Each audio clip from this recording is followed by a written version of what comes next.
Bueno, a forma de adelanto, bienvenidos para todos en nombre de la Asociación Uruguaya de Magistrados y Operadores Judiciales de Familia, Infancia y Adolescencia.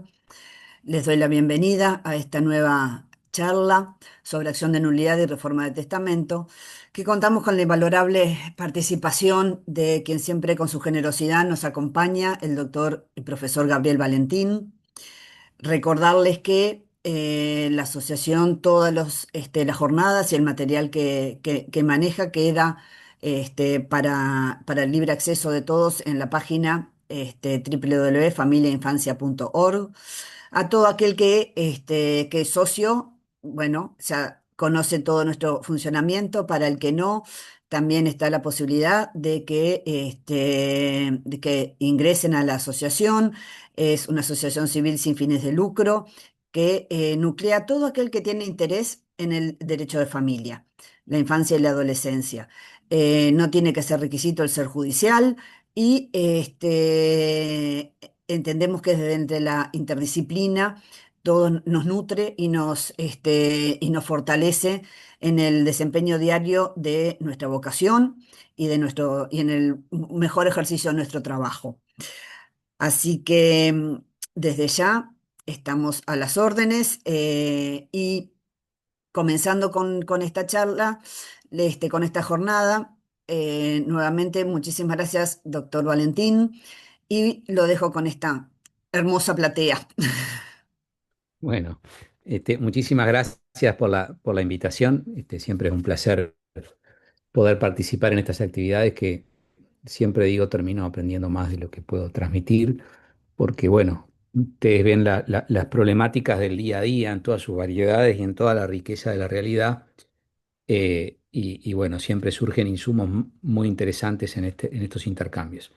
La idea mía es hacer primero una presentación del tema, de los dos temas, y después, por supuesto, abrir al debate y a la discusión, que me parece que es lo más interesante, porque ahí surgen los problemas más que nos generan mayores desafíos.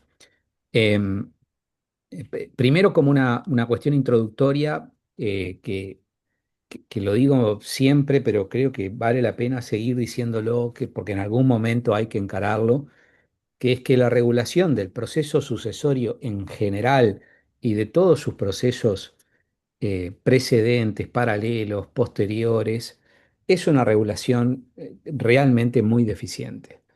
Eh, en el sentido de que, por un lado, tenemos una regulación sustantiva en el Código Civil de todo el fenómeno sucesorio, que contiene muchísimas disposiciones procesales, porque allí encontramos disposiciones que tienen que ver con requisitos para proponer las pretensiones, regulaciones de plazo, regulaciones de la legitimación, regulaciones hasta de los propios trámites, que son regulaciones fragmentarias, porque bueno, por más que Narvaja tuvo unas cuantas intuiciones sobre el tema y de hecho, este, hace poco, bueno, tuve el gusto de hacer una investigación un poco del trabajo de Narvaja, porque me toca en la Academia de Derecho la silla que corresponde a Tristán Narvaja. Entonces escribí sobre Tristán Narvaja y el derecho procesal, un librito, y fue muy interesante porque descubrí cosas que yo no sabía, francamente, entre ellos que el primer libro de Tristán Narvaja fue de derecho procesal. Y con lo cual me quedé muy gratificado, porque la verdad que es un hallazgo interesante. Es un libro que yo la verdad no lo había visto, que es la primer, como una especie de recopilación de la dispersa normativa desde las primeras leyes patrias hasta la época en que el autor arma esa recopilación, y fue un material, después pude indagar, de muy amplio uso en el foro uruguayo. Estoy hablando de la mitad del siglo XIX, ¿sí? Esto fue escrito en la primera mitad. Bueno, entonces fue lo primero que hizo Narvaja cuando recién había venido de Argentina, recibido como abogado y estaba haciendo sus estudios. Tenía que hacer un estudio como para que su título de alguna manera tuviera valor en el Uruguay. Y ahí lo primero que hizo, siendo un joven abogado, es escribir esto. Y Narvaja tenía muy claro muchas cosas y reguló muchas cosas en el Código Civil, incluso sobre el fenómeno sucesorio, pero eh, claramente hay temas que no están resueltos. El Código de Procedimiento Civil complementaba, a mi juicio, de manera bastante bien, buena, aunque por supuesto con cosas que hay superadas, esa regulación del Código Civil. Pero el CGP tiene una regulación tan sintética del proceso sucesorio, básicamente partiendo de un proceso sucesorio tipo o modelo, tipo como le dice Barrios, intestado, con las variantes que pueden surgir si hay un testamento, un trámite en el cual aparentemente no hay ningún inconveniente, es decir, un típico proceso voluntario sucesorio, eh, y después algunos procesos accesorios que pueden darse eventualmente, colocación de sellos, remoción de sellos, la administración judicial, el inventario, que puede ser un inventario preceptivo o puede ser un inventario por el que las partes optaron en sustitución de la relación de bienes, etcétera, etcétera. Y después un artículo dedicado a la partición y algunos otros artículos más complementarios, la herencia adyacente y nada más, ¿no? Entonces, resulta que hay cantidad de cuestiones que no están reguladas en sus aspectos procesales. La acción interrogatoria, por poner un ejemplo, los trámites de la aceptación a beneficio de inventario, más allá de estar regulado el inventario, etcétera, etcétera. Y este tema de la pretensión de declaración de nulidad del testamento y la pretensión de reforma del testamento, claro que prácticamente no tiene referencias en el CGP, salvo alguna muy puntual que luego voy a mencionar. Entonces tenemos que hacer una tarea de eh, integrar, por un lado, las disposiciones del Código Civil con las pocas herramientas que tenemos en el CGP específicas, y después colmar los vacíos con disposiciones generales bueno, y en algunos casos acudir a la analogía porque no hay absolutamente nada. En ese camino de construcción voy a tratar de presentar algunos de estos problemas que hay y las posibles soluciones. En primer lugar, la pretensión de declaración de nulidad del testamento, ¿no? Em, bueno, en primer lugar hay que analizar cuál es el objeto, es decir, concretamente cuál es el alcance de esta pretensión de declaración de nulidad del testamento, porque esto va a impactar la forma en que se proponga en esta pretensión de anulación en distintos aspectos. Primero porque va a ser la que va a determinar originalmente el objeto del proceso y consecuentemente va a determinar el alcance acerca de, primero, los hechos que requieren ser probados. Segundo, cuáles son las disposiciones jurídicas que se aplicaron, que se invocaron, la requisitoria concreta que se está formulando. Y en función de esto, esto va a impactar después en la determinación del objeto del proceso y de la prueba, en la resolución acerca de los medios de prueba, cuáles son los medios de prueba relevantes o, como dice nuestro código, pertinentes para el caso, en la determinación del alcance de las posibilidades del tribunal, el principio de congruencia, en el alcance de la cosa juzgada, etcétera, etcétera. Entonces es muy importante identificar adecuadamente la pretensión de declaración de nulidad del testamento y por eso me parece interesante distinguir distintos supuestos que pueden determinar variantes en relación a los hechos a probar, a la requisitoria que hay que formular, etcétera. La primera causal de anulación que me gustaría mencionar y para después poder tipificar el tipo de pretensión de que se trata, es la anulación por vicio de forma del testamento, que está prevista en el artículo 830 del Código Civil, que en realidad está prevista solo para el caso de incumplimiento de las formalidades de los testamentos, dice el 830, de las tres secciones anteriores que regulan los tipos de testamento. Es decir, testamento solemne, menos solemne, con sus distintos testamento cerrado, testamento abierto, etcétera, en todas sus modalidades. Entonces, la anulación por razón de cómo se expresó la voluntad del testador, o sea, la forma, solo puede verificarse si se vulneran esas reglas establecidas en esas tres secciones. Por consiguiente, como dice la profesora Macarosi, no se puede pretender la anulación si, por ejemplo, se vulneraron algunas disposiciones del reglamento notarial, alguna desprolijidad, algún requisito establecido por el reglamento, pero que no constituye una violación de los requisitos formales de las tres secciones anteriores al 830 y en principio no tiene por qué existir una nulidad del testamento.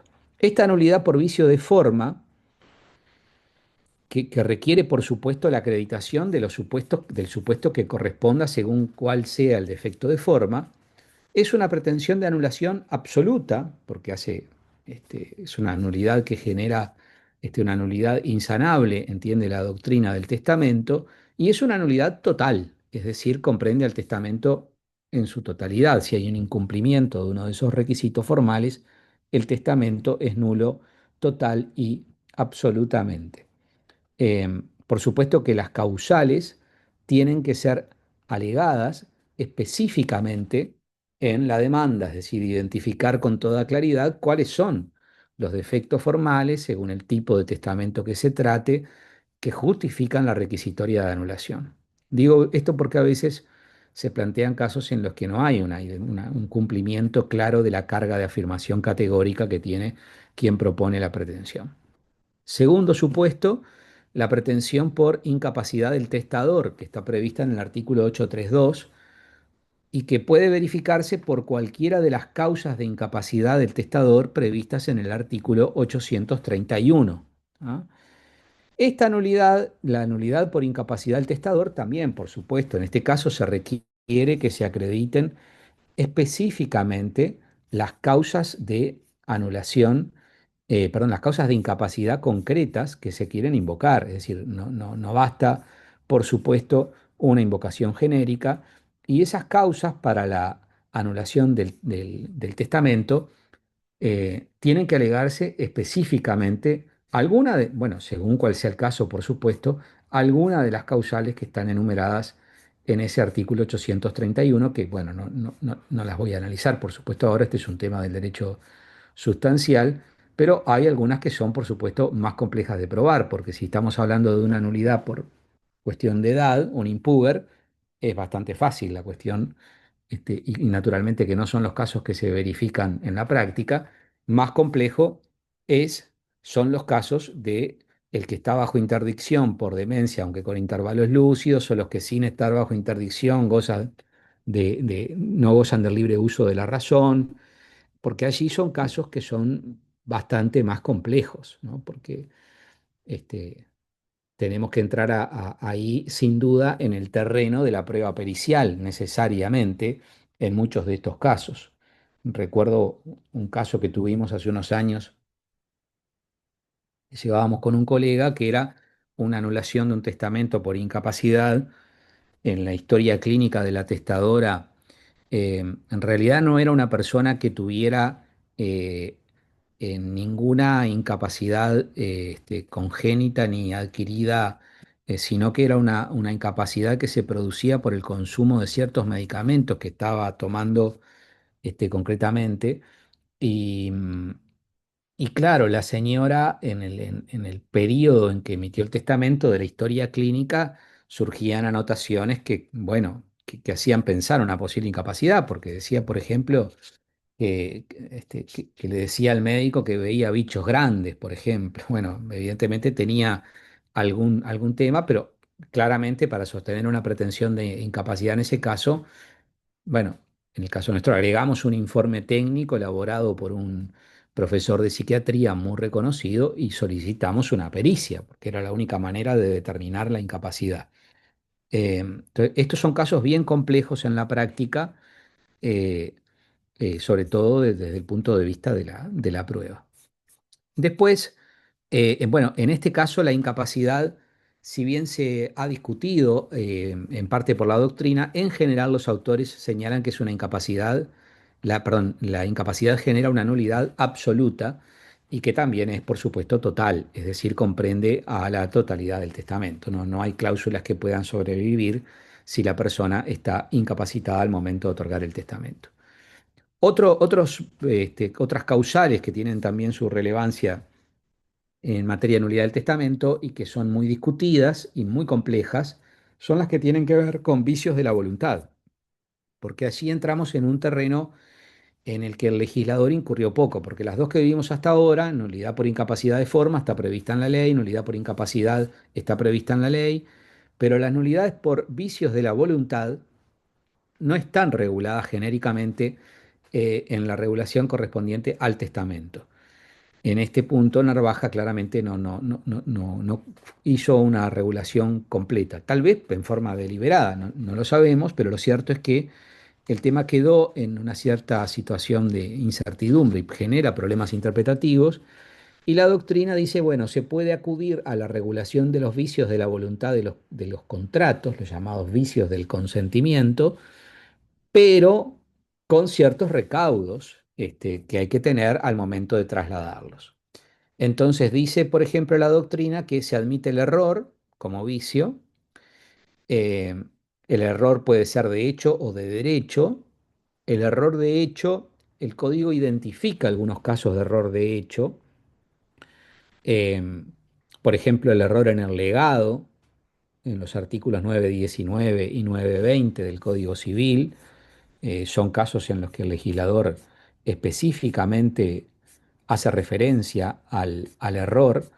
Por ejemplo, el artículo, permítanme leerlo acá, el artículo 919 dice, si el testador manda pagar lo que cree deber y no debe, la disposición se tendrá por no escrita. Se dice, esta es una causa de anulación claramente parcial, es decir, solamente de esa cláusula. El 920 dice, si en razón de una deuda determinada se manda pagar más de lo que ella importa, no se deberá el exceso. El testador cree que debe 1.000 y debía 500. Bueno, se entiende que en esos casos existe una nulidad parcial por error. Pero hay otros casos de error que se han identificado por la doctrina. Eh, por ejemplo, el error por motivo erróneo, que está previsto en el artículo 788, la hipótesis del Código Civil. Bueno, en ese caso, si por ejemplo el testador se dice en el caso del artículo 788, vamos a leerlo acá, dice el 788, la falsedad de la causa o el motivo expresado por el testador no vicia en principio la disposición testamentaria, a no ser que se enuncie dicho motivo en forma condicional o que resulte claramente de los términos del testamento que el testador ha querido hacer depender la eficacia de la disposición de la existencia del motivo aducido en ella. La doctrina pone el ejemplo, los autores del derecho sucesorio, del testador que cree, por ejemplo, que su hermana está en la ruina y entonces, bueno, aunque tiene descendientes que tienen derecho a legítima, bueno, decide dejarle en testamento eh, a esa hermana para ayudarla porque entiende que está en la ruina y le deja la parte de libre disposición. Y pone en el testamento que el motivo por el cual la instituye heredera en la parte de libre disposición, bueno, es que sabe que su hermana está pasando a premios económicos. Y resulta que fallece el testador un tiempo después, resulta que la hermana no estaba ni está, nunca estuvo en esa situación que el testador creía. Y ese fue, el testador dice expresamente que ese es el motivo y que se lo deja por esa sola razón, incluso hasta para explicar a sus hijos por qué. Dice, bueno, solo por esta razón, y se prueba que ese motivo es falso, que hay error. Bueno, podría ser, dice la doctrina, un supuesto de anulación del testamento. Claro, esto genera un montón de problemas desde el punto de vista de la prueba, ¿no? Porque hay que demostrar la falsedad del motivo expresado por el testador y hay una tarea de interpretación del testamento, de determinar si efectivamente este es un caso en que el testador ha querido que la eficacia de la disposición dependiera de la existencia del motivo. Es decir, hay un tema de interpretación y hay un tema de prueba de hecho. Em, en muchos casos, bueno, también otro clásico ejemplo de error es el error en la persona.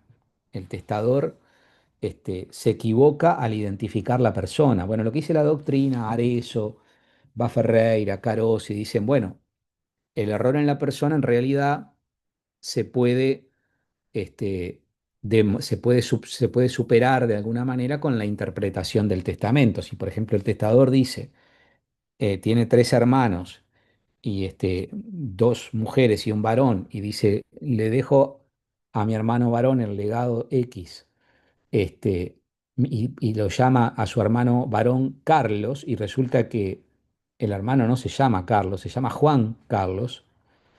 Bueno, claramente no hay un error porque la persona si hay un error que se puede subsanar mediante interpretación, no hay un error que vicie la voluntad, porque se puede determinar claramente que era ese hermano al que se estaba refiriendo. Hay un problema de interpretación del testamento. Para poder hacer caer el testamento hay que demostrar que realmente hay un error en la identificación de la persona, que se testó a alguien que no se quería testar. Acá siempre hay una doble tarea que es la interpretación del testamento y la prueba, por supuesto, de la causal. El caso del error de derecho es más complejo. La doctrina dice que dado que acá no está regulado eh, expresamente no están regulados los vicios de la voluntad, no hay por qué excluir el error de derecho, que como ustedes saben sí está excluido en los contratos. ¿Ah? Entonces se plantea, por ejemplo, si hay un error de derecho del testador que puede ocurrir, por ejemplo, en un testamento cerrado, porque el testador no tiene por qué saber la regulación del derecho sucesorio.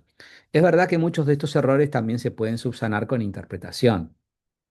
Si, por ejemplo, el testador dice, instituyo heredero a mi hermano Carlos y por lo tanto le dejo el apartamento, cito en la calle tal y tal, en realidad, aunque le dice que el instituye heredero, lo está designando legatario. Hay un tema, hay un error de derecho que se supera mediante la interpretación para determinar la adecuada voluntad del causante.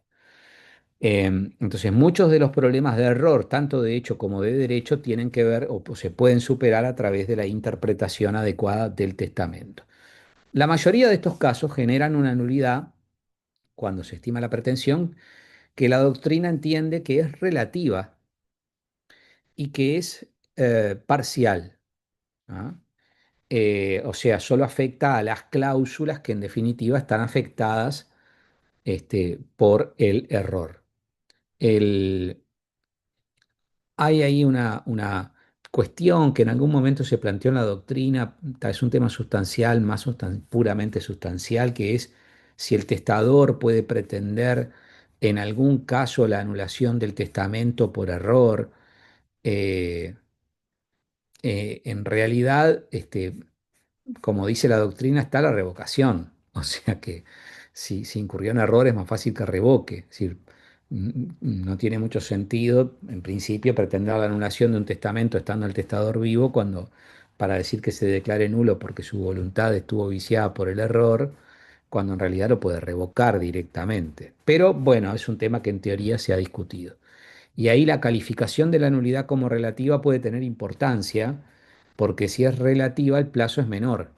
¿Ah? Pero bueno, esto es una discusión también que se puede generar, pero más bien teórica, ¿no? No me parece que en la práctica tenga sentido que se verifique esto. Otro vicio de la voluntad es la violencia. ¿No? La violencia sí tiene una previsión específica en el 789, que dice que el testamento del Código Civil en que de cualquier modo haya intervenido la fuerza es nulo en todas partes, en todas sus partes. Aunque acá habla de la fuerza, dice testamento en que de cualquier modo haya intervenido la fuerza, la doctrina dice que comprende las dos formas de violencia, o sea, no solo la violencia física, sino también la violencia moral. Eh, y hacen énfasis en los autores en que dice testamento que de cualquier modo haya intervenido la fuerza. Entonces, en ese de cualquier modo está la fuerza física, pero también la violencia moral. ¿Ah? También se ha dicho, y esto es importante desde el punto de vista de la prueba, que la violencia en el caso del testamento se tiene que juzgar con un poco de mayor flexibilidad en comparación con la violencia de los contratos. que entonces una violencia que de repente no vicia el contrato podría viciar el testamento. ¿Mm?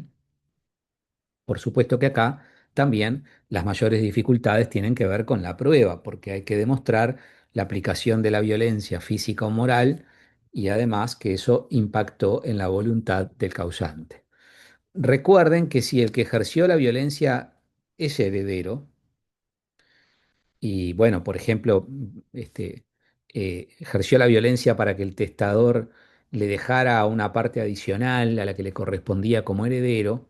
Recuerden que el 842, numeral quinto, prevé que ese es un caso de indignidad.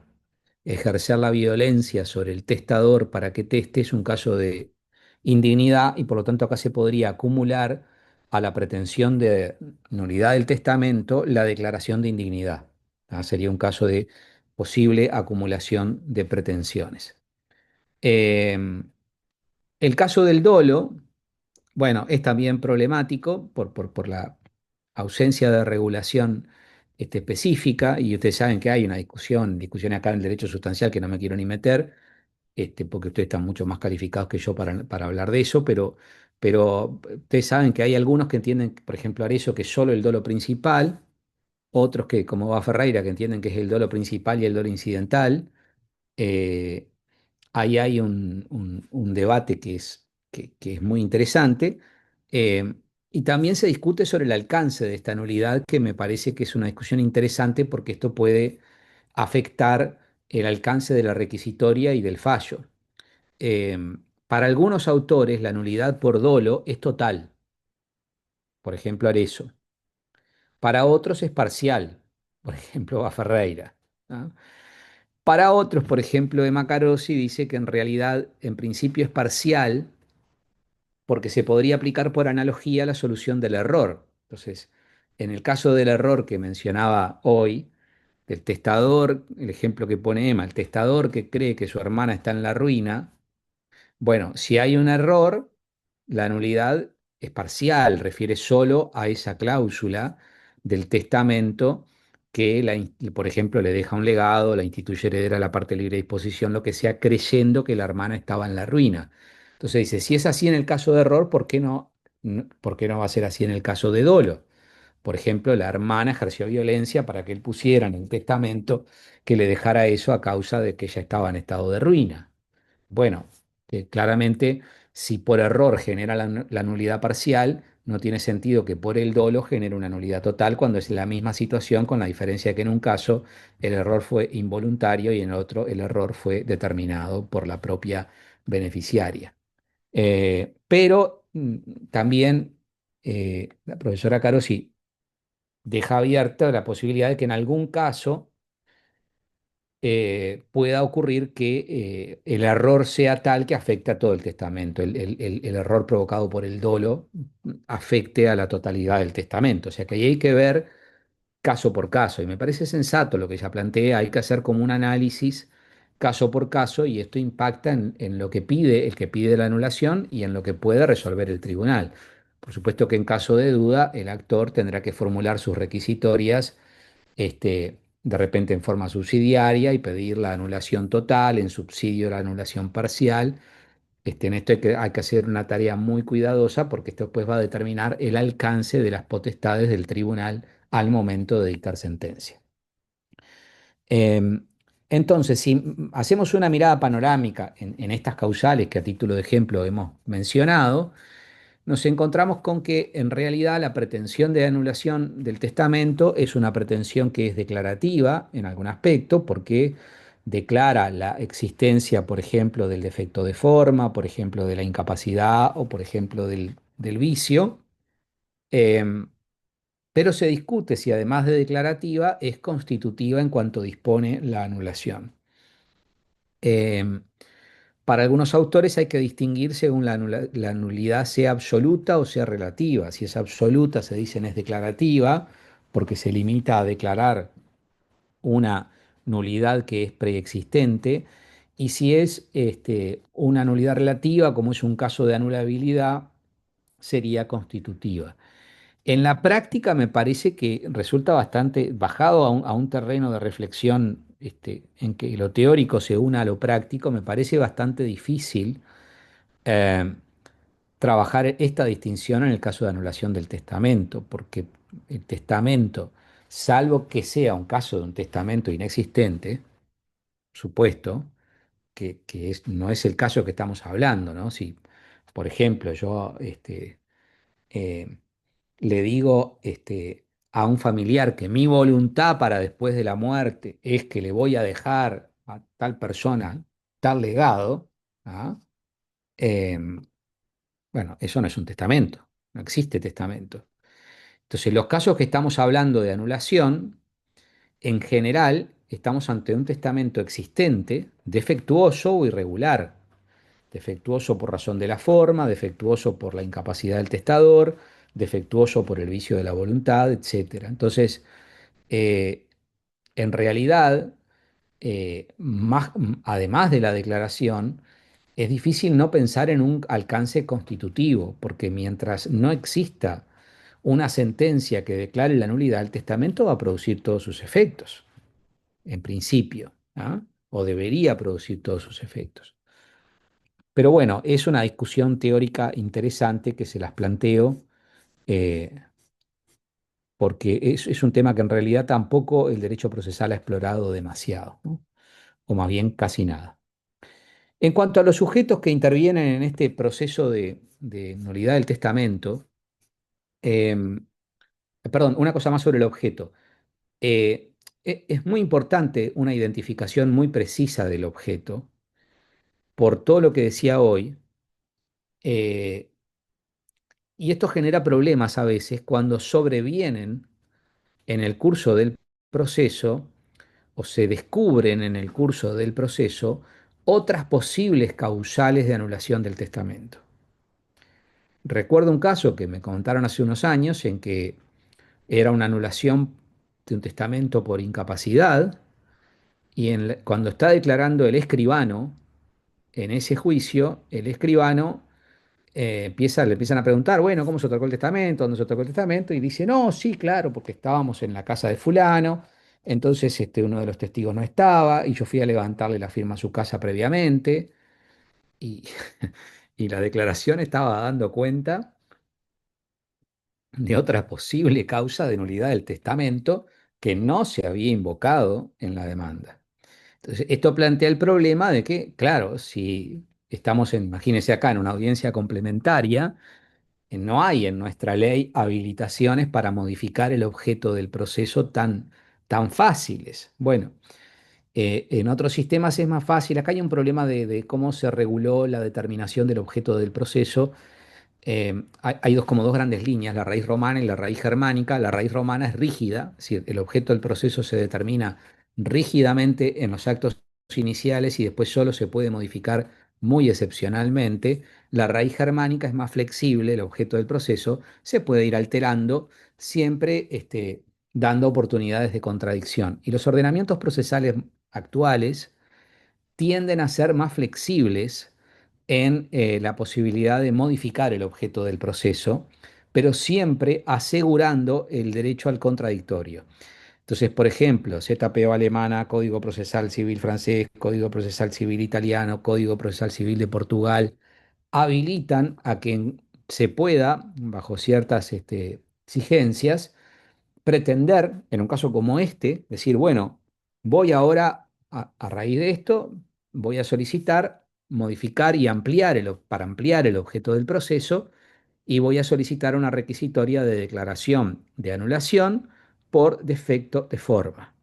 Y bueno, realiza las alegaciones de hecho, propone la prueba y esto está admitido respetando la posibilidad de contradicción. O sea, se habilita a modificar el objeto, pero quien pretende modificarlo tiene que tolerar que la otra parte pueda ejercer su defensa y por lo tanto contestar esa modificación, proponer prueba, etcétera.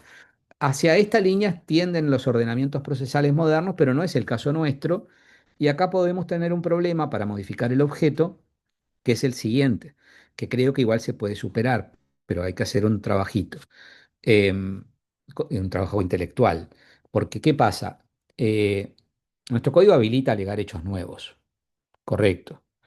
Y los hechos nuevos no son los hechos cronológicamente nuevos, sino también los nociológicamente nuevos, es decir, hechos que ocurrieron, sí, antes de la presentación de la demanda, como en este caso, en la firma, el defecto formal preexistía, pero no era conocido por la parte. Es decir, ahí hay un hecho nociológicamente nuevo, hay un defecto en el conocimiento. La diferencia entre estas dos categorías de hecho es nuevo, es que el hecho cronológicamente nuevo, lo único que tengo que probar es la novedad del hecho. En el nociológicamente nuevo tengo que probar la novedad del conocimiento, y la prueba de la novedad del conocimiento es más compleja, porque es bastante más difícil probar que el hecho preexistió a probar que, perdón, que el hecho sobrevino a probar que el hecho se conoció después. Entonces ahí hay una dificultad probatoria, pero el problema que se añade es que existe desde hace mucho tiempo un debate entre los procesalistas acerca de si al alegar un hecho nuevo se puede modificar el petitorio, porque acá no es simplemente alegar el hecho nuevo, el defecto formal, tengo que cambiar el petitorio, tengo que pedirle que declare la nulidad ahora no solo por incapacidad, sino que también eventualmente son pretensiones que se plantean acumulativamente, también por defecto formal. En consecuencia, incluso en algún caso, la pretensión que está en el objeto puede ser de nulidad relativa y puede sobrevenir una nulidad total, y ahí hay que modificar, siempre hay que modificar el petitorio.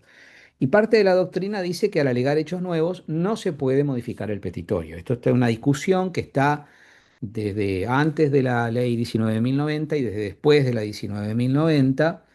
Yo soy de los que entendí que después de la 19.090, al alegar hechos nuevos, la ley sigue sin decir si se puede modificar el petitorio, y que la regla en nuestro sistema es ese sistema rígido. El 122 dice que la pretensión solo puede ser alterada cuando la ley lo autoriza expresamente, y que entonces al alegar un hecho nuevo, por más que entiendo que no es una solución satisfactoria, no se podría modificar el petitorio. Otra parte, es lo mismo sostiene Margarita de Égedus, por ejemplo. Otros autores, en cambio, por ejemplo, Selva Clet, dice, sí, sí, al alegar un hecho nuevo puedo modificar el petitorio. Esta discusión, a mi juicio, podría considerarse terminada con la aprobación del CCA, del Código de lo Contencioso Administrativo. Y dirán, ¿qué tiene que ver el CCA acá? Bueno, cuando se discutió el CCA, el Código de lo Contencioso Administrativo, y se trabajó en la comisión, por supuesto que uno de los modelos a la vista, además de todos los modelos de Código Contencioso Administrativo, era nuestro CGP. Y cuando se traían soluciones del CGP, se tenían a la vista las cuestiones que en el CGP no estaban resueltas o no estaban adecuadamente resueltas. Y sobre este punto de los hechos nuevos, el CCA reguló el punto y mejoró la regulación de los hechos nuevos, la completó en varios aspectos, y uno de los aspectos en los que la completó es que dice expresamente que al alegar un hecho nuevo se puede modificar la requisitoria. Hace poco escribí un trabajo que ahora lo amplié para un libro que se va a publicar en la Academia de Derecho en homenaje a perdón, sí, no, este libro no es de la Academia, es un libro que organiza el Instituto de Derecho Administrativo en homenaje a la profesora Cristina Vázquez. eh, y entonces escribí sobre, y lo había escrito algo más breve, que está en un blog que tengo en que publico algunas cosas, pero en la versión más completa está en este trabajo en homenaje a la profesora Vázquez, en la que sostengo la posibilidad de aplicar por analogía soluciones del CCA en el CGP. Temas que no están regulados en el CGP, que el legislador no dice nada, como si al alegar un hecho nuevo se puede modificar el petitorio, si se puede trasladar texto del CGP, del CCA, por analogía. Y bueno, y uno de los ejemplos que pongo es este. ¿No? O sea que si esto se acepta, se podría decir, bueno, ya está, ahora sea directamente para algunos o por analogía para otros, se podría modificar la requisitoria. Es decir, se podría alegar como hecho nuevo si la causa todavía no concluyó en primera instancia, y se podría modificar la requisitoria, por supuesto dando oportunidades efectivas de contradicción a la otra parte y de proponer prueba. Y eso va a provocar que el proceso tenga un retraso naturalmente, porque habrá una nueva actividad probatoria seguramente. Bueno, eso respecto a la determinación del objeto. En cuanto a los sujetos que intervienen en el proceso de anulación del testamento, bueno, la ley también tiene una regulación muy parca de esto, pero se entiende que la legitimación activa corresponde a cualquier interesado. Tiene que invocar, por supuesto, un interés legítimo para pretender la anulación del testamento. Por supuesto que puede ser un heredero, eh, pero se entiende que puede ser también cualquier interesado este, que pretenda, que tenga un interés legítimo para pretender la anulación. Un tema interesante es el de la legitimación pasiva, porque había una postura hace unos años entre algunos autores que decía que la pretensión de anulación del testamento se tenía que dirigir contra los instituidos herederos en el testamento. Eh, y no, por ejemplo, los legatarios. Pero que el legatario podía intervenir como un tercero coadyuvante simple y coadyuvar con el instituido heredero en el testamento, pero bajo el estatuto de un tercero coadyuvante simple, al que no había por qué demandar y que además podía intervenir o no, y que si intervenía no tenía el estatuto propio de un litisconsorte y por lo tanto dependía de lo que hiciera el heredero, podía coadyuvar en esa figura un poco rara del coadyuvante simple que siempre bastante difusa del estatuto, la determinación de su estatuto es un tema bastante complejo. A mí me parece que esta mirada es equivocada y creo que en realidad, en el caso de anulación del testamento, existe un litisconsorcio necesario entre todos los que resultan beneficiados por el testamento, incluyendo por supuesto los legatarios, pero podrían ser otros sujetos que resultan beneficiados por el testamento. O sea que ahí hay que demandar a todos los beneficiados por el testamento, porque todos ellos resultarían afectados por la anulación del testamento. Entonces, el legatario no es un tercero coadyuvante simple, sino que es un litisconsorte. ¿Ah? Es un litisconsorcio necesario en el que no todos los litisconsortes van a estar alineados en su totalidad. Todos van a defender el testamento, pero lo van a defender desde sus distintas ópticas y de repente a veces se está planteando una anulación parcial que afecta solo a uno. Por supuesto que si la anulidad es parcial, será a los beneficiados por las cláusulas que se pretenden anular. Los otros no tendrían por qué ser demandados más allá que puedan tener interés de intervenir ahí sí como terceros coadyuvantes. Entonces, para resumir, la legitimación pasiva corresponde en calidad de litisconsorcio necesario, a mi juicio, para todos los que resulten beneficiados por la o las disposiciones testamentarias que se pretenden anular, que de repente puede ser todo el testamento. Em, y bueno, por último, en cuanto a la estructura de este proceso de nulidad del testamento, el CGP en esto tiene una solución bastante genérica. El 435 del CGP dice que las cuestiones inherentes a la vocación sucesoria y en especial al estado civil de los herederos, a la validez o nulidad del testamento y otros casos que menciona, se debatirán en proceso ordinario. Es una regla completamente inútil porque ratifica lo que es la regla general de procedencia del artículo 348 del CGP, es decir, a falta de una disposición específica, una pretensión tiene que sustanciarse por la estructura del proceso ordinario, ya que no hay acá ninguna particularidad. En todo caso, el- el- la estructura, si el legislador no hubiera dicho nada, sería el ordinario. Acá seguramente debe pesar esa vocación que a veces tuvo el codificador procesal. Torello mismo lo decía en sus clases. Torello decía, perdonen que lo diga como lo decía Torello. Torello decía hay que escribir para bobos, decía. Entonces, para que quede clarito, porque si mañana no ponemos algo, alguien va a decir que por qué. Bueno, entonces a veces hay algunas disposiciones que, bueno, no agregan nada a lo que surge del análisis de otras disposiciones, pero son como aclaratorias. Hay varios ejemplos de esto en el CGP, de esa vocación docente casi de los codificadores de clarificar para evitar discusiones.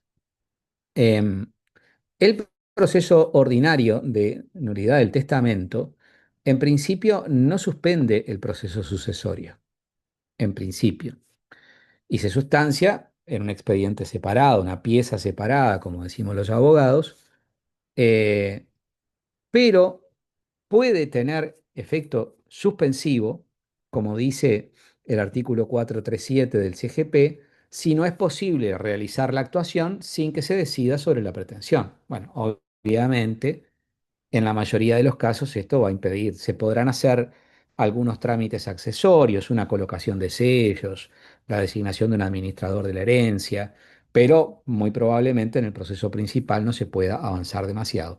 Pero no hay un efecto suspensivo automático. ¿Ah?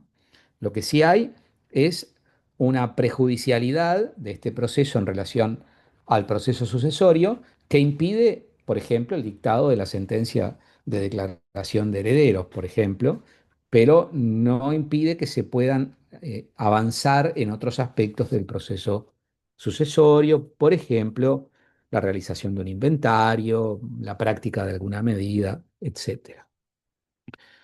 Bueno, sigo ahora paso, así después abrimos al final para discutir de las dos en conjunto, a la pretensión de reforma del testamento.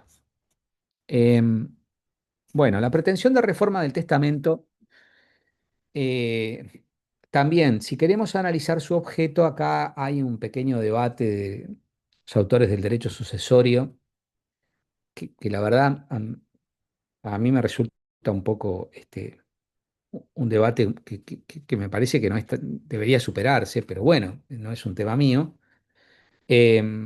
Irureta decía que las pretensiones eran dos. Una, la de reforma, que es la que está en el 1006 del Código Civil, que es preparatoria y declarativa, y otra que es la de reducción, que está en el 890, que sería constitutiva. O sea que habría que plantear dos pretensiones, de reforma del testamento y de reducción del testamento. La de reforma es la que permite pedir la reducción. A tal punto que se planteaba la duda, cuando se analiza esta tesis de Irureta, si hay que plantearlo en dos procesos sucesivos. Bueno, por supuesto que si se entiende que son dos pretensiones, no hay por qué plantearlo en dos procesos sucesivos, se podrían acumular en una misma demanda, no hay ningún problema. Pero en realidad para la mayoría de la doctrina es una sola pretensión porque se pretende reformar para reducir. O sea, ese es el propósito de la reforma. De hecho, si se miran las disposiciones correspondientes a la reforma, a partir del artículo 1006, fíjense, el artículo, lo leo acá,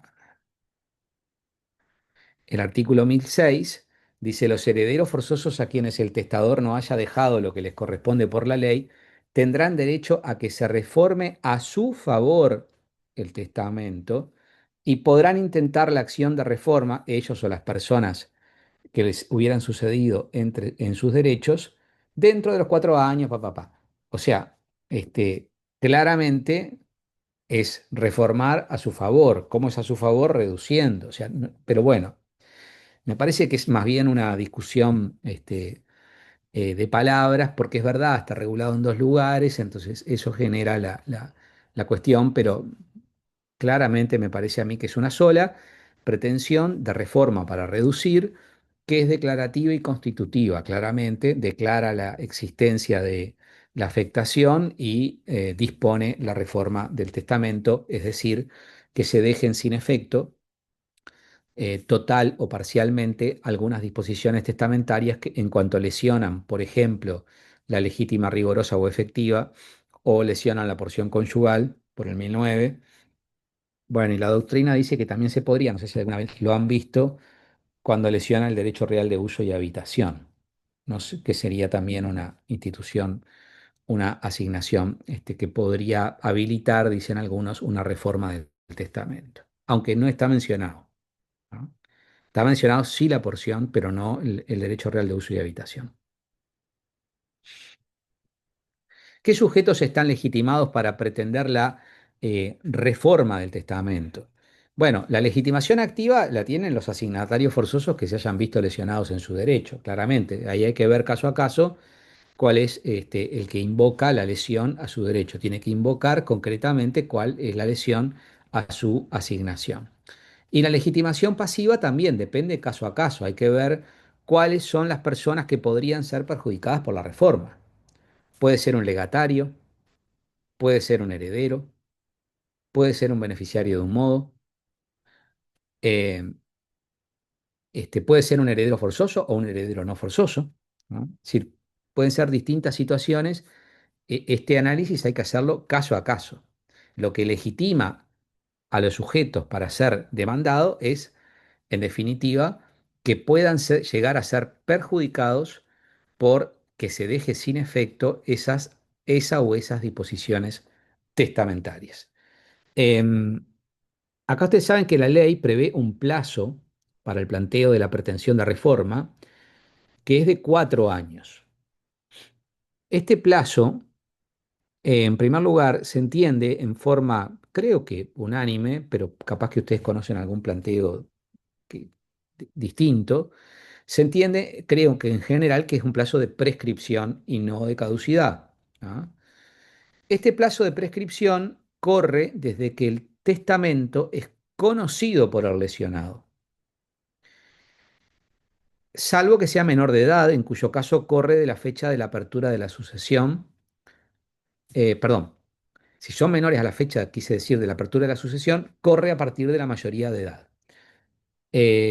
Acá hay un tema interesante, me parece bien interesante una cosa que planteaba Ferreira, que dice, bueno, ¿qué pasa si, está bien, si es un adulto mayor de edad, conoce el testamento, le empieza a correr el plazo? Si es un menor, que esperar que llegue a la mayoría de edad. Pero si llega a la mayoría y no conoce, ¿le corre el plazo? Entonces, Ferreira plantea la posibilidad de que el plazo al menor que deviene mayor solo le corra a partir de que lo conoce, ¿sí? Y no en forma fija a partir de que cumple los 18 años. O sea, si a los 18 no conocía el testamento, no le correría el plazo, sino que le correría a partir del conocimiento. Sería lo que dice Ferreira, que si no se vulneraría el espíritu, ¿no? Esto de invocar el espíritu del legislador siempre es medio complicado, pero que se vulneraría el espíritu, o dicho más, la finalidad de la norma, porque la finalidad de la norma es que el plazo no le corra a quien no conoce y quien no puede, en el caso del menor, evaluar. Pero si llega a la mayoría y no conoce, no parece muy razonable que el plazo le corra. Eh, en una sentencia que vi bastante reciente, el TAF primero, 416 del 24, ahí era interesante porque primero se planteaba cuál era el dies a quo, es decir, el momento en que el plazo empieza a correr, eh, porque era una persona que vivía en el extranjero. Entonces hay una cuestión que la doctrina ha discutido. ¿Cuándo se considera conocido? ¿Basta sacar el certificado del registro que dice que hay un testamento? Va Ferreira dice no, tiene que conocer el contenido del testamento. Es decir, no basta con que tenga conocimiento de que existe un testamento, porque lo que lo legitima a él para pretender la reforma es conocer la existencia de una disposición testamentaria que lo afecta. Si no la conoce, no le puede correr, ¿no? Bueno, entonces ahí hay todo un tema, bueno, en los casos prácticos, delicado el momento del conocimiento, ¿no? Al ser a su vez un plazo de prescripción, es muy importante esto, el plazo no se interrumpe en el entender de la doctrina abrumadoramente mayoritaria, no se interrumpe con la presentación de la demanda ni con la providencia que confiere traslado de la demanda, sino con la con la notificación de la providencia que confiere traslado de la demanda, es decir, con el emplazamiento notificado. Esa es la postura que ustedes saben que es abrumadora en general en cuanto a los plazos de prescripción. En general, esto no es un tema particular del caso de la reforma. Entonces, claro, hay que tener mucho cuidado al momento de plantear una pretensión de reforma con el plazo de los 4 años, bueno, de interrumpir adecuadamente. En este caso que les mencioné de esta sentencia, el problema que se planteaba y analizó el tribunal es el caso del emplazamiento nulo, si interrumpe o no interrumpe. Ustedes saben que el Código Civil, al regular la interrupción de la prescripción, en las reglas generales sobre interrupción, no sé, 1235, 1236, por ahí, dice que el emplazamiento nulo por defecto de forma igual interrumpe, o por defecto de incompetencia, pero acá importa el defecto de forma. En el caso este importaba el defecto de forma. No perdón, interrumpe, aunque sea defectuoso formalmente el emplazamiento, de todos modos tiene efecto interruptivo. El problema es que se plantea la jurisprudencia, y creo que lo ha resuelto adecuadamente, es qué pasa si el defecto de forma colocó a la persona en situación de indefensión. O sea, no es un defecto formal. Entonces, la doctrina, hay un trabajo de Alberto Reyes de hace unos años, y la jurisprudencia ha dicho, bueno, el emplazamiento con aptitud para interrumpir eh, es el emplazamiento regular o el hecho irregularmente, pero que a pesar de ser irregular, logró el fin al que estaba destinado. Lo que dice el 129, cuando dice que el emplazamiento del CGP, cuando dice que el emplazamiento irregular, si en definitiva, a pesar de la irregularidad, se logra la finalidad, bueno, es válido. Entonces, en ese caso, cuando el defecto formal no coloca en situación de indefensión, cumple la finalidad, el emplazamiento es válido y también interrumpe. Pero si es un emplazamiento absolutamente nulo, ¿ah? Y no se logró la finalidad, no interrumpe. Esto es importante. Bueno, por ejemplo, yo qué sé, se emplazó en una unidad de propiedad horizontal y el cedulón, como ocurre cotidianamente, yo no me canso de decir que tal vez el mayor problema en cuanto a garantías de nuestro sistema de justicia es el emplazamiento. Tenemos un sistema de emplazamiento que es de una inseguridad jurídica alarmante. Es decir, esto del cedulón que se deja en cualquier lado, y todos sabemos que en muchos casos la finalidad igual se cumple, pero en otros no, y también sabemos los abogados las dificultades que hay para probar después que la finalidad no se cumplió, porque en realidad además la irregularidad muchas veces no surge del propio cedulón. El cedulón dice que se entregó en la unidad y en realidad se dejó en el palier del edificio, por ejemplo. Entonces, este, supongamos un caso en que se deja en el palier del edificio, el emplazamiento es irregular, pero ayuda la fotito ahora que se saca, ayuda un poquito porque por lo menos hay algo, ¿no? Pero no es indicador de que haya sido regular totalmente.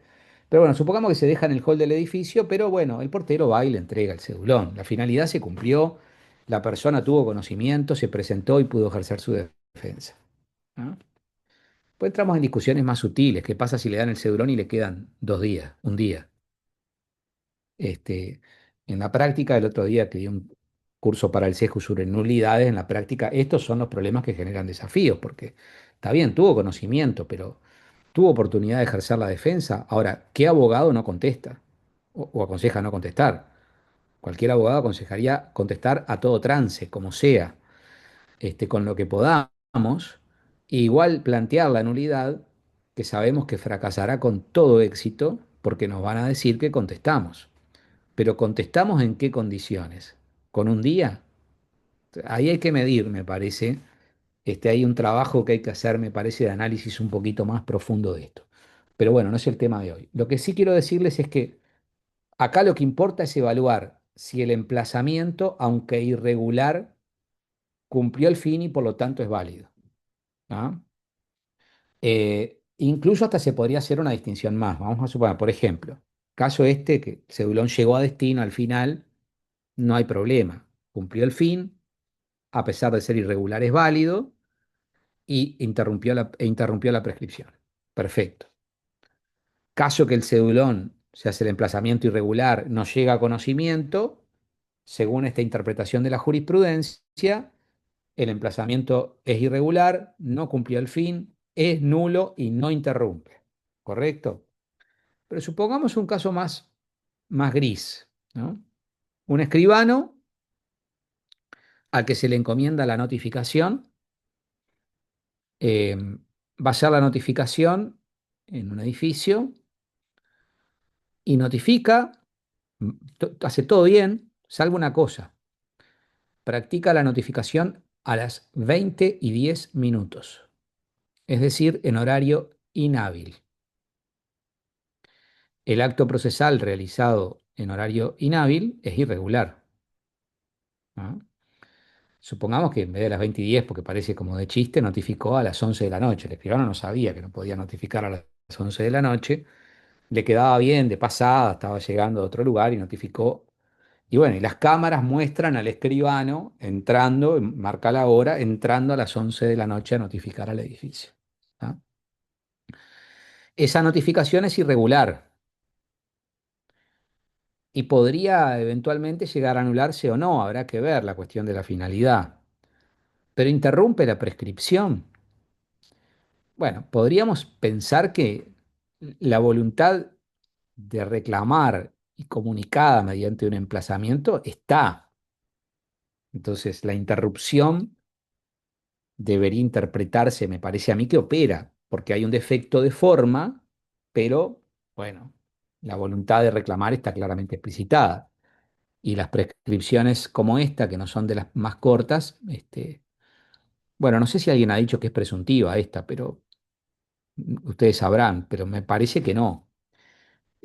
Si es una prescripción extintiva, se fundamenta en en el desinterés del promotor. Y si el promotor promovió el juicio, pidió que un escribano hiciera la notificación. Miren que esto no es un caso real, es un caso puramente imaginario, no estoy alegando para un caso concreto, ¿no? Y bueno, yo qué sé, me parece que ahí tendría que tener un efecto interruptivo. Las notificaciones, cuando uno va a hacer una notificación por escribano, es todo un tema también porque este, no todos los escribanos que saben hacer muchísimas cosas muy bien, no todos saben hacer bien las notificaciones, que tiene su particularidad. Y muchas veces hay defectos, después llega el actuario o la actuaria y bueno, y advierten que está mal hecha y la mandan a hacer de nuevo.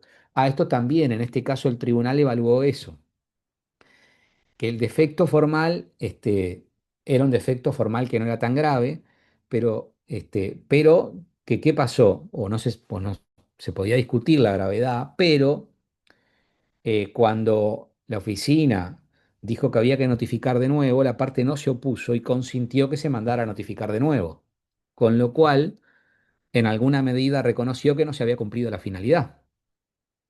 Entonces eso le terminó jugando en contra. El no ponerse a que se emplazara de nuevo le jugó en contra porque después se entendió que no había interrumpido el primer emplazamiento. Por eso a veces hay que pensar dos veces, o más de dos veces, qué actitud se va a asumir porque después se desencadenan otras consecuencias.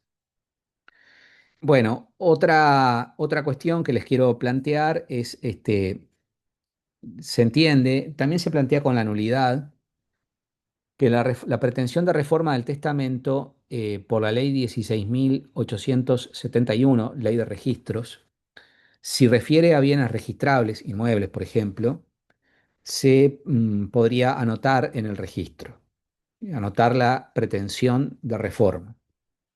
Eh, Acá hay una discusión que no es de este tema específico, pero se la recuerdo. Parte de la doctrina, yo diría que hoy por hoy muy poca, no sé si hoy alguien lo sostiene en doctrina, pero, pero la jurisprudencia ampliamente mayoritaria sí, sostiene que esta inscripción en el registro cuando hay bienes registrables es automática y que por lo tanto se presenta la demanda y hay que mandar a anotar en el registro. Y que incluso se podría hasta disponer de oficio porque es preceptiva e impuesta por la ley. Em, la doctrina procesalista en general, y comparto absolutamente esto, lo tengo escrito también, entiende que las anotaciones en el registro son medidas cautelares. Son una medida cautelar de anotación de la litis, que lo que regula la ley no es la preceptividad de la inscripción, sino la aptitud registral, es decir, para decirlo de una manera que todos rápidamente lo vamos a relacionar y significar en toda su extensión, la tipicidad registral. La ley 16.871 lo que dice es, los actos que se pueden inscribir son estos. Esa es la tipicidad registral, pues yo no puedo ir al registro a anotar lo que quiero, sino los actos que según la ley son inscribibles. ¿Tá? Entonces, lo único que regula la ley de registro es eso, pero no dice que sea preceptiva la inscripción en esos casos tipificados, ni cuáles son los requisitos para esa inscripción. Digo, no estoy acá analizando supuestos específicos en los que hay otras disposiciones. Por ejemplo, para la reivindicatoria hay un artículo especial. Para la presidencia de la personería jurídica de una sociedad comercial hay otro artículo especial. Acá estoy hablando de las leyes de registro. Las leyes de registro lo único que regulan es la tipicidad registral. En esto que estoy hablando ahora, en lo que interesa ahora. Entonces, para saber si puedo disponer la anotación, bueno, tengo que regirme por las reglas de las medidas cautelares a mi juicio. Entonces, a mi juicio, y es la opinión hoy de la doctrina procesalista en general, se requiere pedido de parte para anotar en el registro y se requiere acreditar los presupuestos propios de cualquier medida cautelar. Eh, Se dice, no, igual esta anotación produce efectos mínimos, no es como un embargo. A mí me parece que no es así, que en realidad la anotación en el registro puede producir efectos devastadores en la práctica. ¿Tá? Pero bueno, entiendo, este caso de la anulación del testamento, el efecto es en general menor, porque en realidad si está discutida la anulación del testamento difícilmente se podrá avanzar, ¿no? Pero me parece que el tema es conceptual. En general, si podemos proceder a una anotación en el registro, nada, simplemente porque está prevista la posibilidad de anotarlo en la ley registral. Em, bueno, por último, estructura. Bueno, en este caso tampoco hay soluciones específicas. Se aplica la estructura del proceso ordinario y no hay particularidades. En cuanto al efecto suspensivo o no, se aplica el 437 que mencioné. Y recuerden que también, algo que no mencioné, hay que mirar el artículo 1125 del Código Civil, que en sede de partición dice que también podría, si se advirtiera, estando avanzada la partición, es medio raro, ¿no? Pues a esa altura, pero la ley dice en el 1125 que si se está discutiendo sobre alguna cuestión de estas, por supuesto que no se puede avanzar en la partición. Claro, no se puede avanzar ni siquiera en la declaratoria de herederos, o sea que es una cuestión previa. Bueno, sin perjuicio que siempre quedan algunas cosas y por supuesto podríamos hablar de otras más, me parece que es mucho mejor que deje por acá y que abramos a los planteos que ustedes puedan tener. Como dice el profesor, consultas,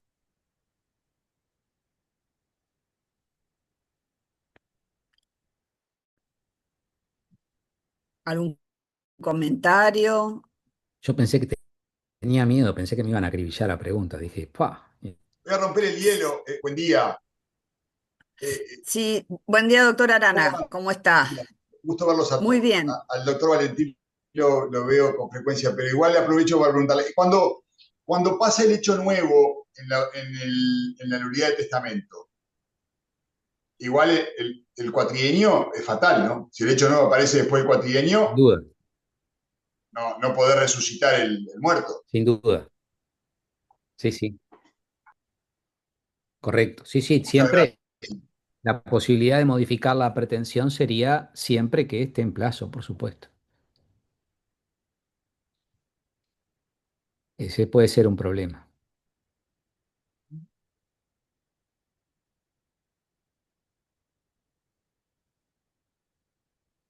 Buenos días, la doctora Cuadrado, familia 17. Quería plantear un caso, a mí me vino como al anillo al dedo porque estuve conversando con unos compañeros, preguntando, porque nunca me había tocado reforma de testamento y me tocó una y realmente me generó mucha duda, gracias, la verdad espectacular me vino la clase, pero quiero corroborar a ver si comprendí bien. Yo tengo un caso en el que hay una legitimaria, una única hija legítima, y el padre en su testamento dispuso un fideicomiso y una administración del 100%. Yo supongo que lo que previó es que iba a ser menor de edad cuando él falleciera, lo cual no ocurrió. Eh, entonces ahora me piden una reforma del testamento para establecer que ese fideicomiso quede circunscripto al 50%, a la parte de libre disposición, y que la heredera, la legítima, pueda disponer de su porcentaje. A mí aquí lo que me genera un poco de duda fue la legitimación y quiero saber si estuve bien. Yo conferí traslado bueno, a los que fueron designados como administradores. Y yo conferí traslado a todo el mundo. En realidad, solo contestaron los administradores y se allanaron, obviamente, a la demanda porque ellos ya lo habían pedido. Yo les había dicho que no correspondía ir contra la... Ellos habían pedido en la sucesión que se habilitara la administración y yo dije que yo no podía ir contra una cláusula del testamento, entonces después pidieron la reforma. Eh, para mí, digo, está bien, no tengo a nadie más legitimado para emplazar, es legitimado pasivamente, ¿no? La activa obviamente fue la heredera. Eh, los que están mencionados en el testamento, hay un legado, yo lo notifiqué igual al legatario, eh, lo que en el entendido de que lo que abundaba no dañaba, pero en este caso solo hubiese bastado con los designados administradores. Buenos días y muchas gracias. No, por favor, bueno, me alegro que haya sido útil. Sí, a los que sin duda hay que emplazar es al beneficiado este, por la disposición testamentaria que se pretende reformar para reducir. Eh, en el caso, bueno, no sé, habría que ver el caso concreto, quiénes eran los beneficiarios del fideicomiso, bueno, quiénes eran los administradores, no me parece que esté mal emplazarlos, eh, porque van a ver reducidas sus potestades también, pero es eso, sí, correctamente. Si el legado no se veía afectado, por ejemplo, no era imprescindible, pero bueno, al haberle dado noticia también lo importante es que lo alcanza la cosa juzgada porque tuvo conocimiento judicial del proceso.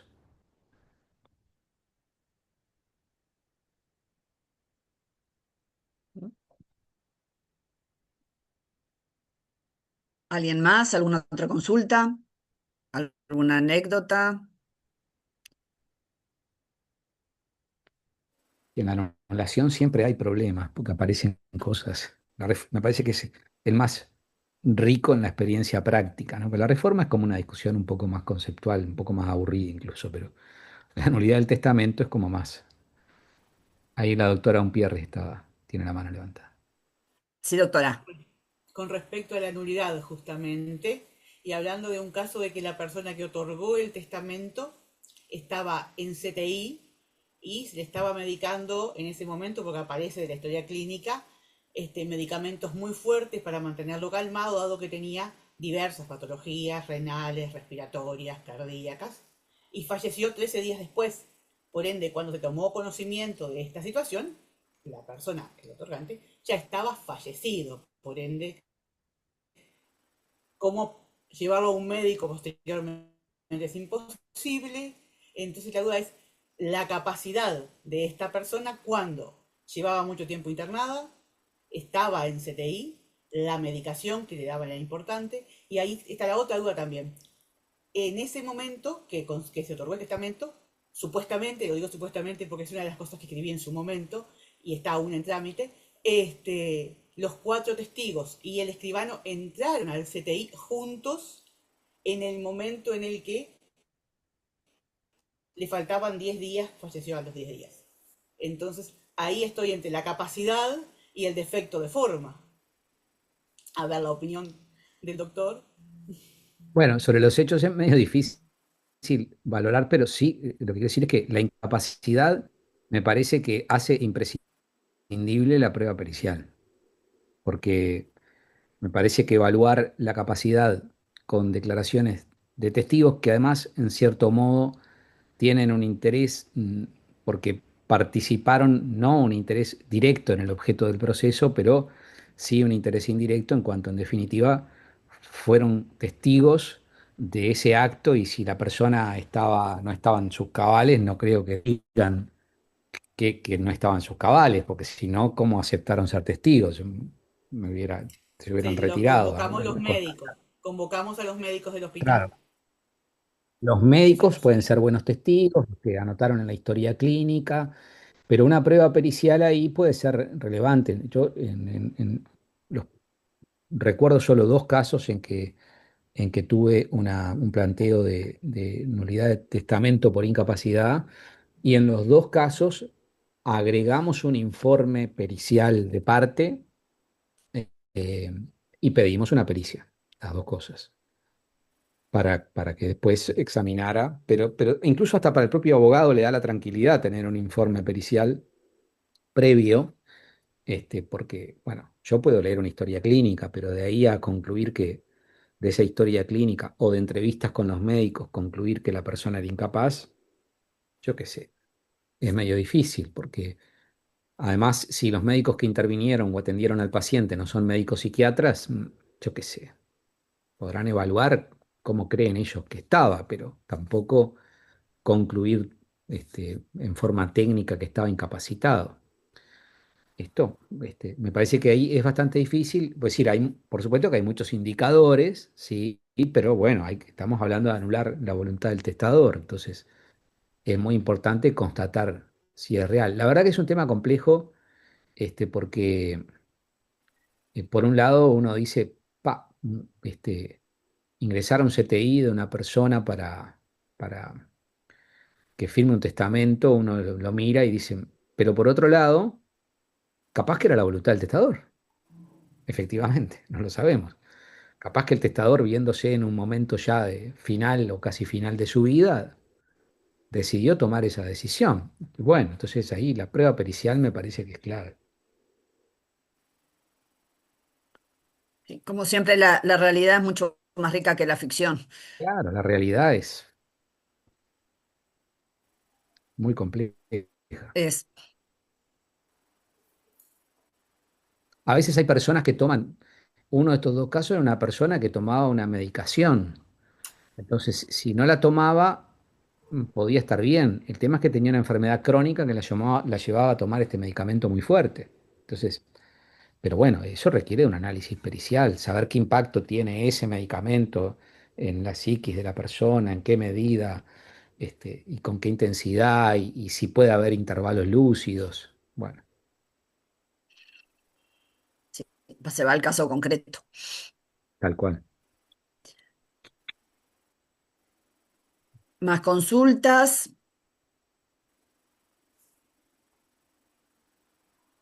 Bueno, desde ya y nuevamente, muchísimas gracias, doctor Valentín. Muchísimas gracias a todos. Les reitero, la exposición fue grabada, va a quedar en unos días a disposición en la página de la asociación www.familiainfancia.org. Muchísimas gracias a todos por su participación, por su atención. Y bueno, para estén atentos que próximamente vienen las siguientes actividades de la asociación. La idea es, como siempre, por lo pronto, una actividad por mes. Y estamos abiertos a todas las consultas y la proposición de temas o charlas que puedan llegar a ser de su interés. Para todos, muy buenos días, muy buena jornada y mejor fin de semana. Gracias. Muchas Gracias por la gracias. Bueno, invitación. gracias a Buenos días a todos. todos. Gracias por todo. Chao, chao.